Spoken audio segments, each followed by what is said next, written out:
हर हर महादेव। ओम नमः शिवाय। दोस्तों, महाशिवरात्रि का पर्व आ चुका है और कल शाम को ही मैंने आपको DLS न्यूज चैनल पर यह जानकारी तो बताई थी कि इस बार महाशिवरात्रि का पर्व कब मनाया जाएगा। 15 या 16 फरवरी को दृक पंचांग के मुताबिक और वैदिक ज्योतिषाचार्यों के मुताबिक इस बार महाशिवरात्रि के पर्व की सही तारीख, शुभ मुहूर्त क्या है, इन सब के बारे में तो हमने जानकारी देखी थी। वैसे आपको वापस बता दूं कि 15 तारीख को ही महाशिवरात्रि का पर्व रहेगा और व्रत भी 15 तारीख को ही रखा जाएगा। व्रत का पारण 16 फरवरी को होगा। लेकिन आइए आज के इस वीडियो में देखते हैं कि इस बार महाशिवरात्रि पर 300 सालों बाद अति दुर्लभ 12 संयोग एक साथ बन रहे हैं। ऐसे में महादेव को खुश करने के लिए किन किन बातों का आपको ध्यान रखना चाहिए। सबसे पहले देखते हैं महाशिवरात्रि के मौके पर शिव के इस नाम का जप करना सबसे अच्छा रहेगा। जो हमारे देश के महान पूज्य संत प्रेमानंद महाराज हैं, उनकी तरफ से खुद ये नियम बताया गया है, तो ये भी जानेंगे अपन। इसके अलावा इस बार महाशिवरात्रि पर बन रहे इन दुर्लभ संयोगों के बीच आप महादेव को पूजा में 3 चीजें जरूर अर्पित करें, जिनसे महादेव प्रसन्न होंगे। आपके जीवन के दुख, दर्द, पीड़ाएं, संकट, कष्ट दूर होंगे। और अंत में देखेंगे कि महाशिवरात्रि पर शिवलिंग पर जल चढ़ाते समय ये गलतियां बिल्कुल भी ना करें। तो सबसे पहले बात करते हैं कि महाशिवरात्रि पर जो 300 सालों बाद इस बार 12 शुभ संयोग मिल रहे हैं और 4 राजयोग एक साथ मिलकर महाशिवरात्रि के पर्व के महत्व को और भी ज्यादा बढ़ाएंगे। इन शुभ संयोगों में इस दिन प्रीति, आयुष्मान, सौभाग्य, साध्य, शिव, शुक्ल, शोभन, सर्वार्थ सिद्धि योग, चंद्र मंगल योग, त्रिग्रही, राज और ध्रुव जैसे संयोग बन रहे हैं। तो ये 12 शुभ संयोग एक साथ सक्रिय रहेंगे।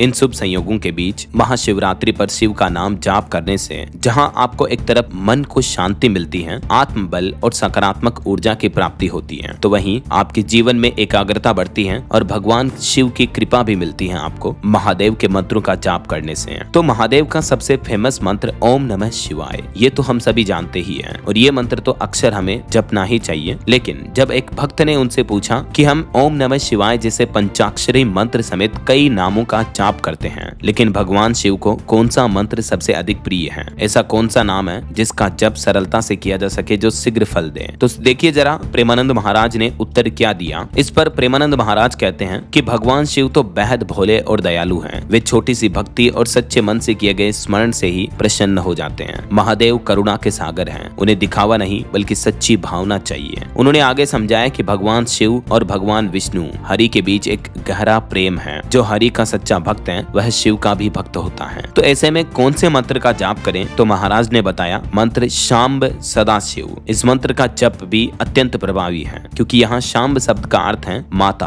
अम्बा पार्वती के साथ विराजमान शिव और सदाशिव का अर्थ है सदा कल्याण, सर्वत्र जगत का, सर्वत्र यूनिवर्स का, ब्रह्मांड का कल्याण करें। इस मंत्र का जाप हमें शांति, सुख और आध्यात्मिक ऊर्जा देता है। तो आप ये मंत्र जरूर ध्यान में रख लें एक बार, शांब सदाशिव। ठीक है, चलिए आप देखते हैं कि महादेव की पूजा के दौरान 3 चीजें ऐसी कौन सी है जो आपको अवश्य अर्पित करनी चाहिए महादेव को प्रसन्न करने के लिए। और उन 3 चीजों में शामिल है दोस्तों, सबसे पहला नंबर 1 बेलपत्र, दूसरा कच्चा दूध और जल और तीसरा धतूरा और भांग। आपने खुद भी देखा होगा जहाँ कहीं भी महादेव की पूजा होती है तो ये चीजें अक्सर आपको वहाँ देखने को मिलती है। तो ऐसे में आप भी महाशिवरात्रि पर महादेव की पूजा के दौरान इन चीजों को जरूर अपनी पूजा सामग्री में शामिल करें। और महादेव पर शिवलिंग पर जल चढ़ाते समय कुछ ऐसी गलतियां हैं जो बिल्कुल भी आपको नहीं करनी है, जैसे कि किस दिशा में खड़े होकर महादेव को जल चढ़ाएं। जब भी महाशिवरात्रि पर या अन्य किसी मौकों पर या सामान्य सोमवार पर भी अगर आप भगवान शिव को जल अर्पित कर रहे हो तो उस समय दिशा का विशेष ध्यान रखना चाहिए। शिव पुराण के मुताबिक शिवलिंग पर जल चढ़ाते समय श्रद्धालुओं को उत्तर दिशा की ओर मुख करके खड़ा होना चाहिए, क्योंकि उत्तर दिशा को भगवान शिव का बायां अंग माना गया है जो माता पार्वती को समर्पित है। इस दिशा में खड़े होकर जल अर्पित करना शुभ और कल्याणकारी माना जाता है। इस बात का जरूर ध्यान रखें, शिव पुराण में उल्लेख मिलता है कि शिवलिंग पर पूर्व दिशा की ओर मुख करके कभी भी जल नहीं चढ़ाना चाहिए। ऐसी मान्यता है कि पूर्व दिशा भगवान शिव का मुख्य प्रवेश द्वार है और ऐसे में इस ओर मुख करके जल अर्पित करना उनके मार्ग में बाधा उत्पन्न करने के समान माना गया है। इसीलिए उत्तर दिशा की ओर ही मुंह करके हमेशा जल चढ़ाएं। और भी दोस्तों, महाशिवरात्रि पर आप पूजा के दौरान शिवलिंग का जलाभिषेक अभिषेक करते दौरान कुछ इन बातों का अवश्य ध्यान रखें। स्क्रीन पर ये वीडियो में देख सकते हैं आप बातें, तो वीडियो को पॉज करके इसका स्क्रीनशॉट ले लीजिएगा। और बाकी महादेव, शिव शंकर भोलेनाथ, देवादिदेव महादेव का आशीर्वाद हम सब पर हमेशा बना रहे। आप सभी को ढेर सारी हार्दिक शुभ मंगल कामनाएं महाशिवरात्रि के महापर्व की। इस वीडियो को लाइक और शेयर करना, DLS न्यूज चैनल को सब्सक्राइब करके बेल आइकन जरूर दबा देना। रोजाना ऐसे महत्वपूर्ण जानकारियां, समाचार, सुर्खियां, खबरों से अपडेट रहने के लिए। धन्यवाद दोस्तों। हर हर महादेव।